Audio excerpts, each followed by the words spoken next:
Hey guys, welcome to another episode of the Real CFO Podcast. Glad you're joining us. We got a real great show today. We've joined with Dave Whichard, and Dave is in the insurance business, but it's much more than that. So we're excited to kind of explore where he was, where he's been, how he's had the success that he has, and what has kind of spurned from that success into some other endeavors that he's got going. So welcome to the show, Dave. Hey, man, I appreciate you having me on. It's great to connect with you through Arte and get to meet any of the Arte members. It's always an awesome treat for sure. Yeah, no, I know, and I need to connect with more because most of the folks in Arte, the majority, there's probably some bad apples, but for the majority are hard workers that care for people and really trying to do the right thing. So it's great to connect with you as well.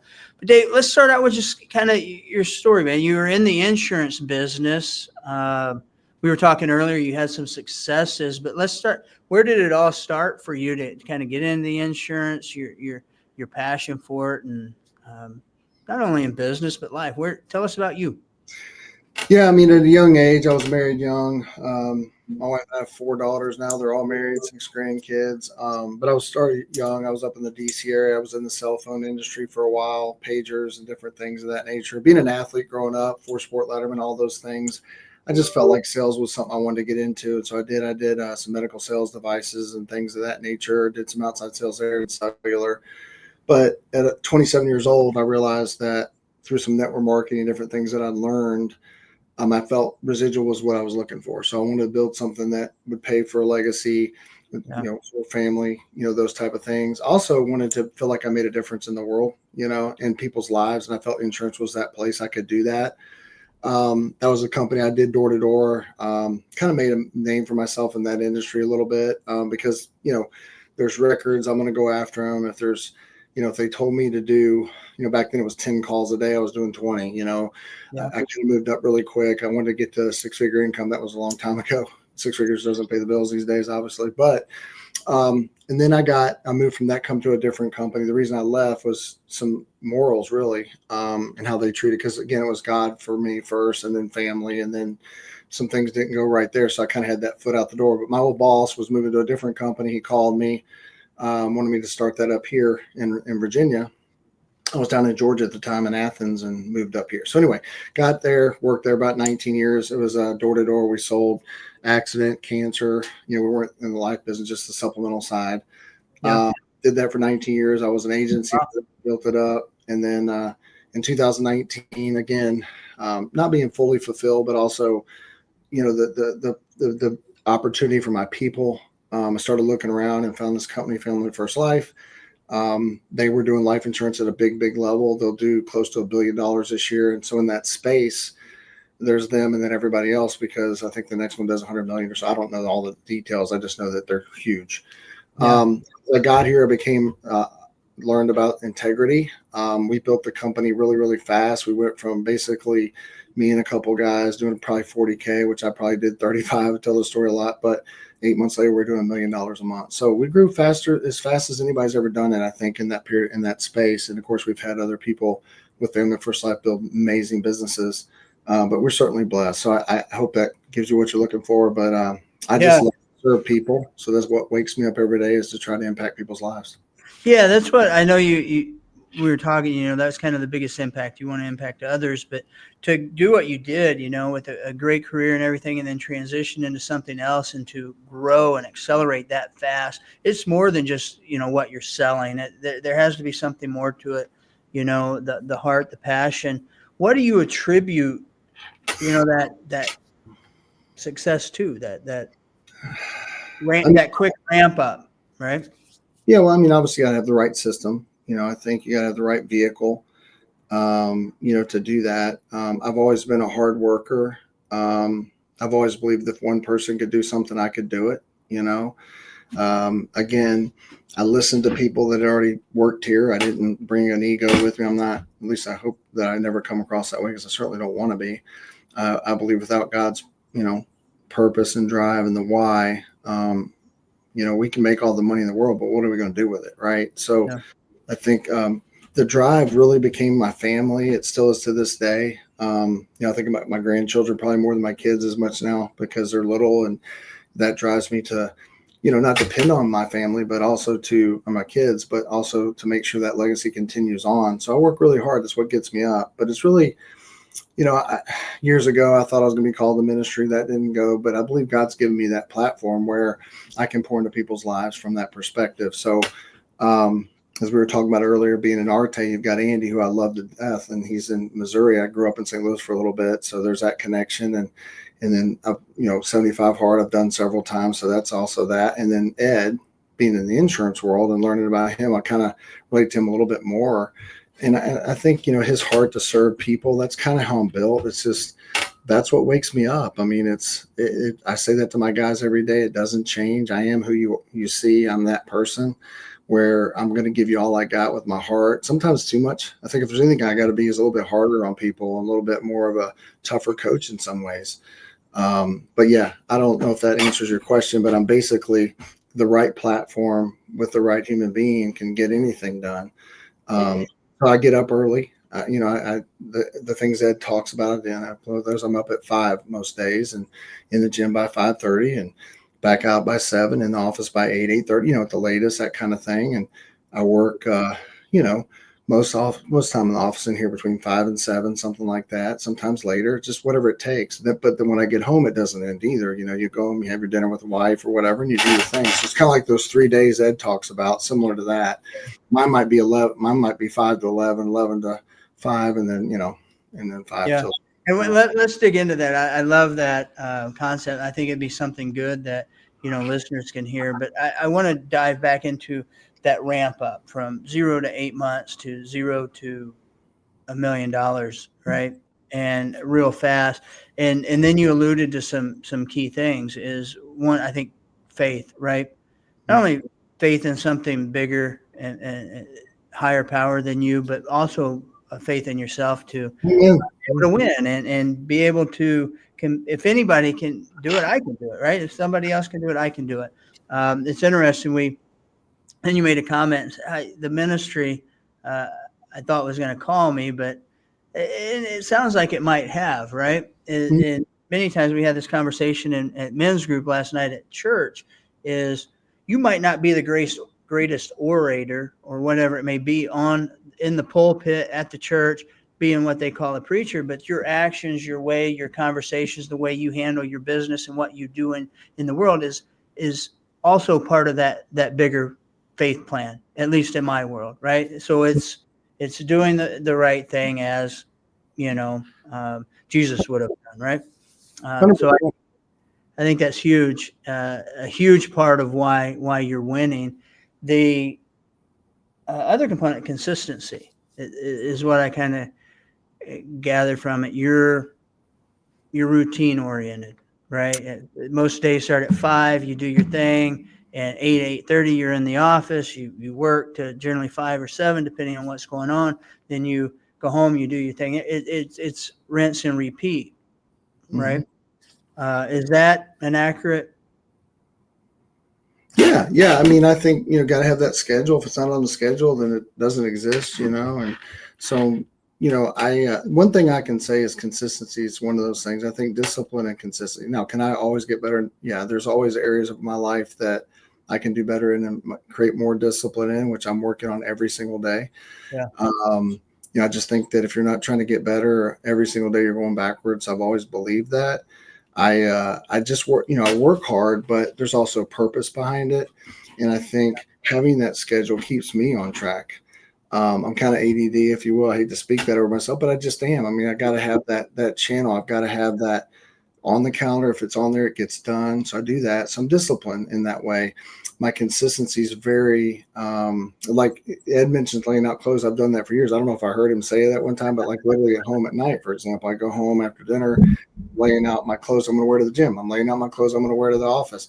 I've got my supplements laid out downstairs. When I get down there, I go down, grab my bag, do my drink, go to the gym. Everything's very regimented from that standpoint. So I think that when we don't feel like doing it, we still do it. Andy talks about that. Like, I don't want to get out of bed. I know I'm there.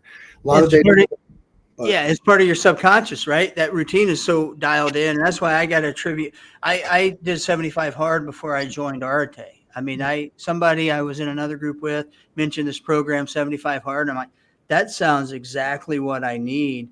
And what it did, and I don't know, listeners may not be familiar. It's a 75-day program, no ifs, ands, or buts. You have to be consistent with it. And it's 5 different powerless things that you have to do every day. And I won't go through the list, but you have to do them every day. And it requires you to create routine, systems, process for yourself to be able to complete it. And none of them are hard independently, but together it's that routine that you have to build to win, right? It's the kind of challenging at times, but when you go through, but I take one every morning. But that first, it's real. I hated it for like the first 60 days. And then it's like, this is what I do now. Yeah, exactly. So, but that's interesting. I'm going to reflect on that consistency because, I started the year with a goal that I was going to do 2-a-days every day of the year. And that 2-a-days doesn't mean I'm going to crush it in the gym twice a day and max out. It means I'm going to get up with intentionality, go for a ruck for 30 minutes in the morning. Then I'm going to hit the gym or go for a jog or walk or something with my wife in the evening. And the first part of March, I was on point. Then I tore my pec muscle, lifting weights in the gym.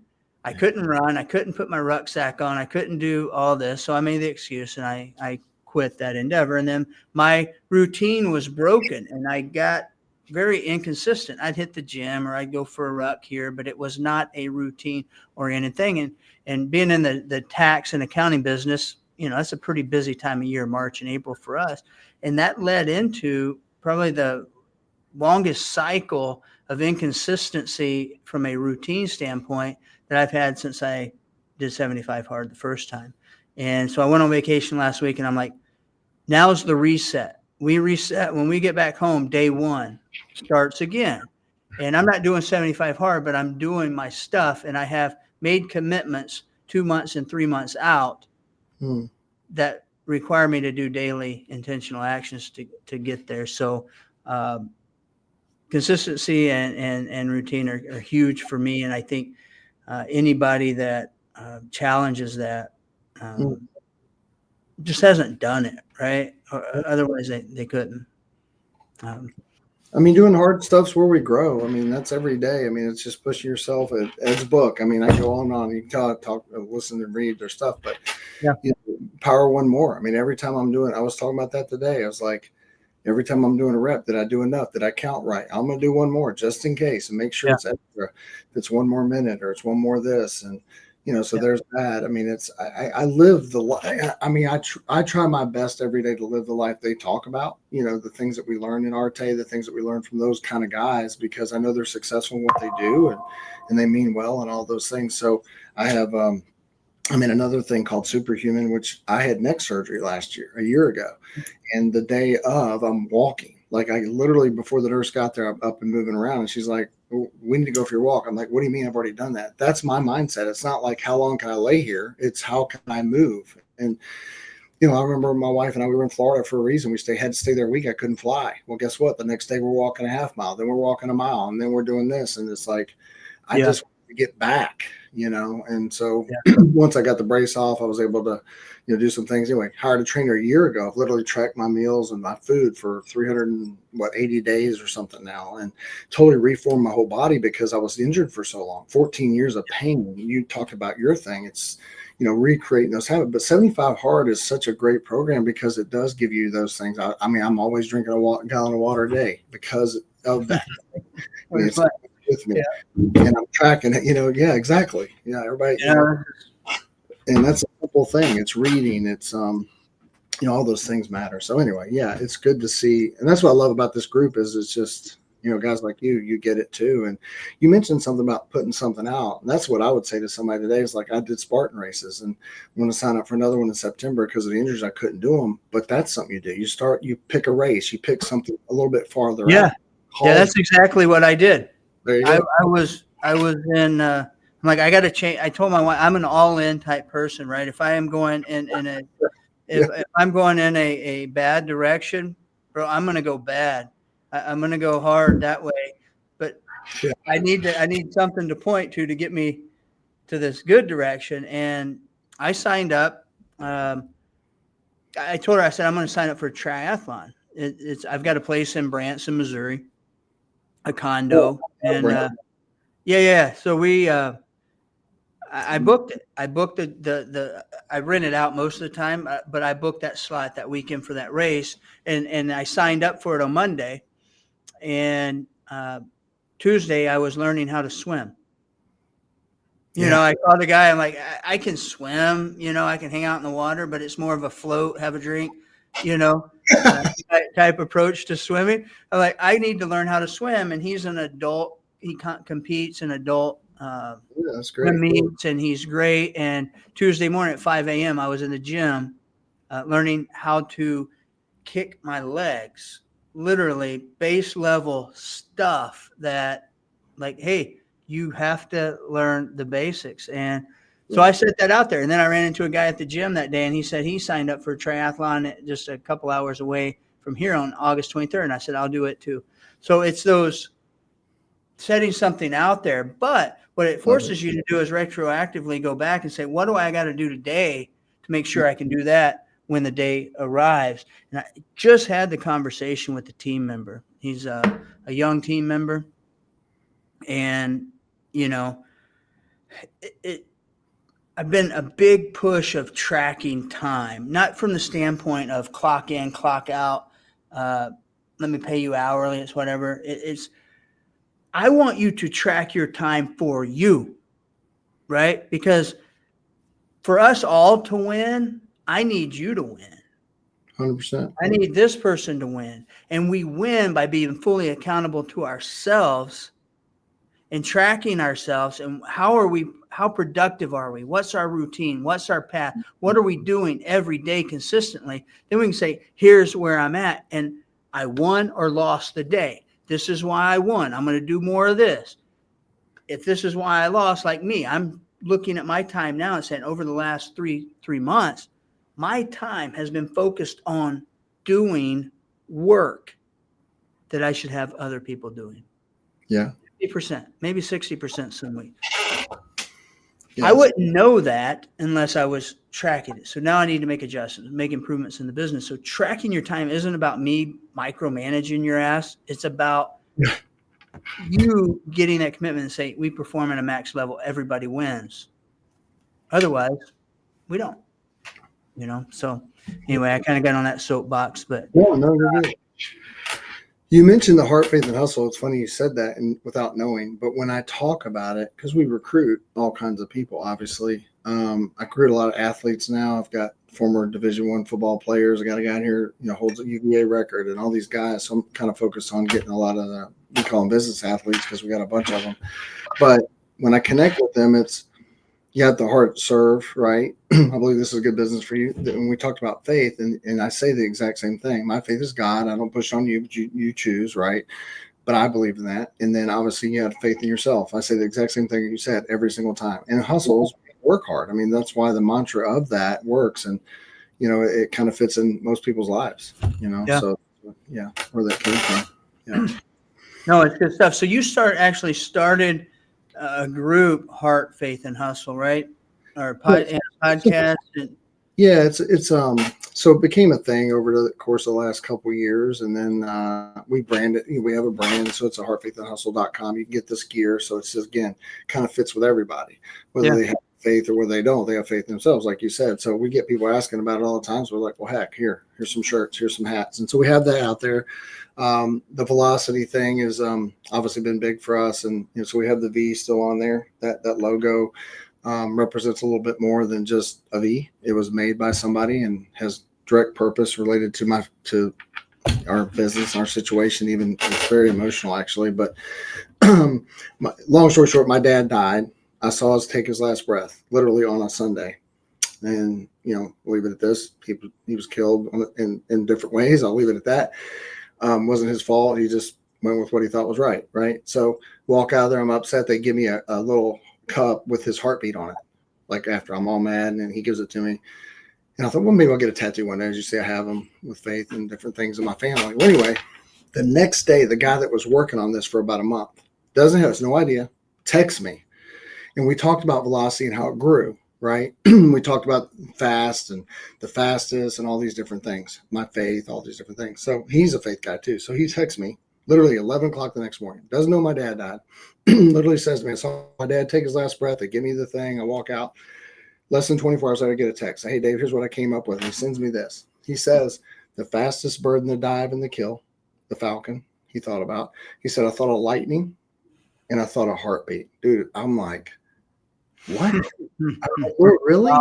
And so that's what this symbol means. And so it, represents, it's like I tell my wife sometimes, my dad, I carry him every day. Like I don't wear anything else. I wear this. I wear t-shirts. I wear shirts that says velocity. This is what I wear. It's my uniform. And so I literally carry my dad around with me every day of my life. And so that's awesome. Man.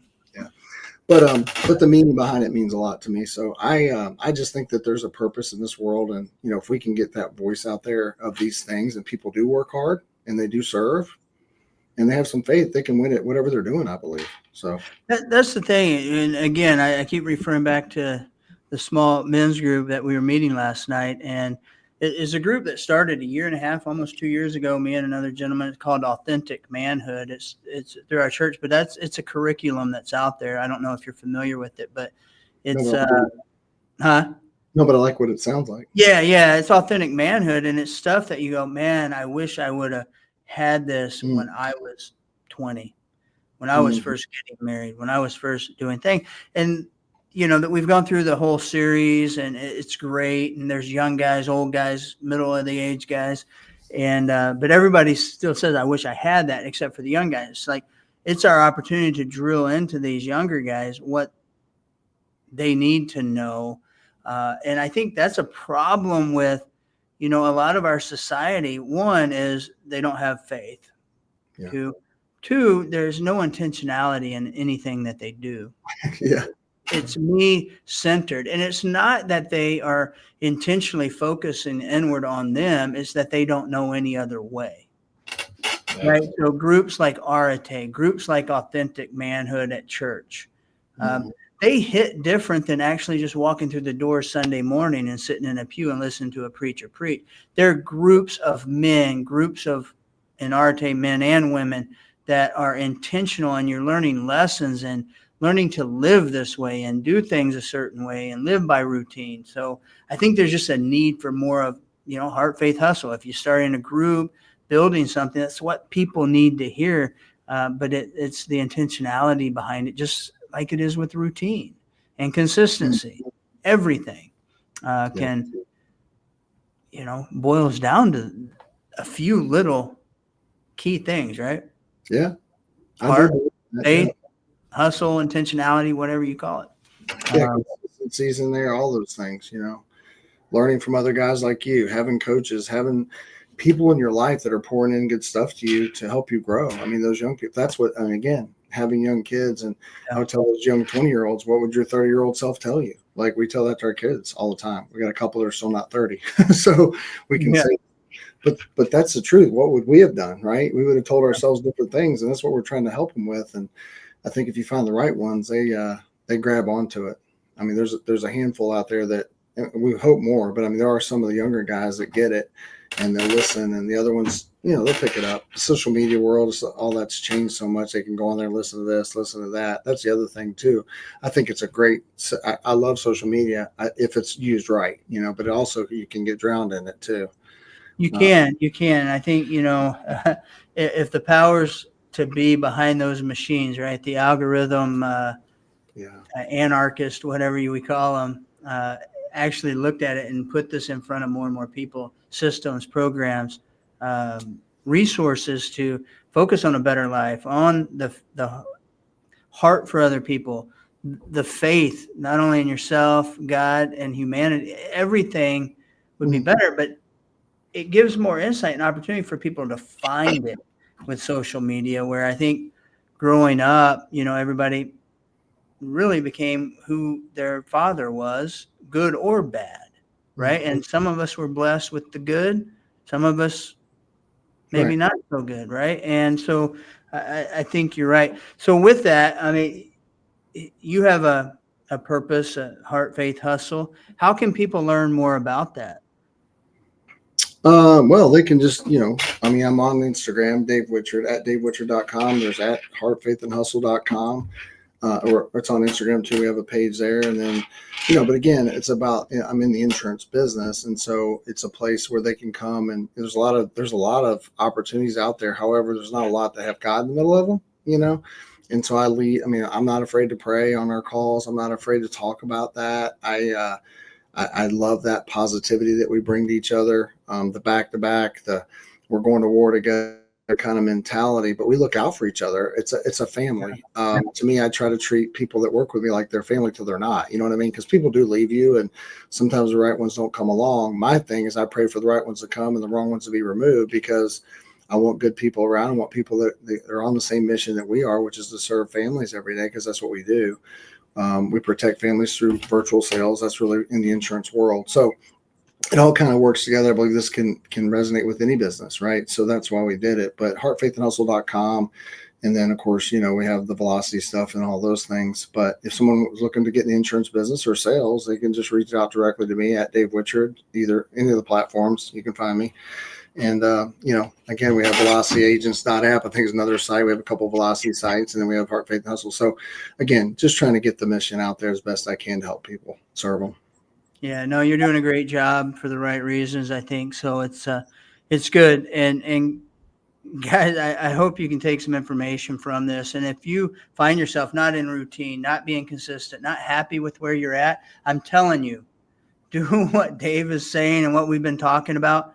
Get a program. I don't care if it's 75 hard or something else with some accountability, but get a program. I would say do 75 hard. It changed the game for me. Add some consistency and routine to your life, and even prior to that, have faith in not just inward but outward. Faith in a higher power. For me, that's God. Faith in other humans. Don't always react and do the social media flex or whatever it is. And if you have an opportunity to dive in to more content that is positive like this on social, don't be afraid to do so. It'll change your life. So, Dave, man, this was exciting, man. This was good. Good conversation. I think valuable for those that hear it. Any parting words? No, I mean, you mentioned one other thing. You appreciate you having me on, number one, Win Zone. So we have the Win Zone. So the podcast is Win Zone, the Heart, Faith, and Hustle podcast, right? So the Win Zone is actually a coaching program, smaller scale than obviously Andy and Ed, but at the same time similar, where we bring in a few guys and we're doing that similar, where me and another guy who's been very successful in business, we're able to spend an hour with them. It's not blown up yet, so it's more personal. However, we kind of do it like they do. I learned it from them. Like it's one on where it's just me, one on him, and then two together. So, we try to do that too. So that's something else we're doing too. So I'm doing what God's called me to do every day. So I think that's what we got to do. We got to wake up and with purpose, intentionality, consistency, all the things that we talked about today. And I think if you do those things, you can win in life. It starts, I think, in the health side, being healthy. In the beginning, as you and I both know, if you can't do something, it's hard, right? So we got to have healthy steps each day to go to work. The money doesn't matter if we can't use it. Yep. Great things, right? So 100%. Great stuff. Hey guys, that's it for today. We appreciate Dave, and be sure to take a listen to, the full podcast and the episode, but also reach out and follow Dave. He always shares good stuff, and he's full of positivity and good information. He's in the insurance business. We're in the tax business, but we try to utilize that platform whatever we can when we reach people to do more than just, provide the tax, provide the insurance, whatever. It's provide value, provide guidance, because have a heart for everybody, help others. And if you can do that and help other people win, you're going to win. So anyway, we'll see you next time, guys.